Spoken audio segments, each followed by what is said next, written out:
નમસ્કાર દર્શક મિત્રો, હું જપન શાહ, કાનમ એક્સપ્રેસ ન્યૂઝમાં આપનું સ્વાગત છે. જોઈએ આજના મુખ્ય અને મહત્વના સમાચાર.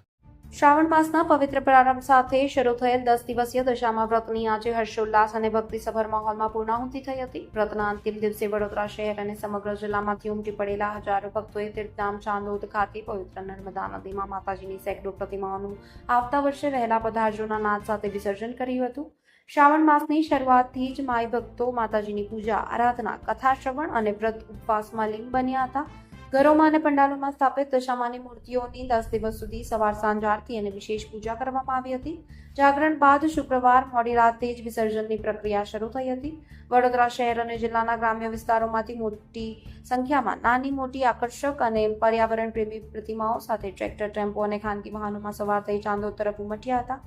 ઢોલ ત્રાસાના તાલ અને ગુલાલની છોડો વચ્ચે માતાજીની સવારીઓ ચાંદોદના પ્રસિદ્ધ મલ્હારરાવ ઘાટ ખાતે પહોંચી હતી.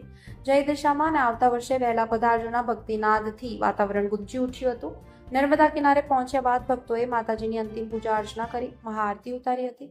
ભારે હૈયા અને આંખોમાં આંસુ સાથે ભક્તોએ નાવડીઓમાં સવાર થઈને નદીના મધ્ય ભાગમાં ગયા હતા અને જ્યાં વિધિવત રીતે પ્રતિમાનું નર્મદાના પ્રવાહમાં વિસર્જન કરવામાં આવ્યું હતું. શુક્રવાર મોડી રાતથી શરૂ થયેલી વિસર્જનની આ પ્રક્રિયા શનિવાર વહેલી સવાર સુધી અવિરત ચાલી હતી, જેના કારણે ચાંદોદમાં ભારે ચહલપહલ જોવા મળી હતી.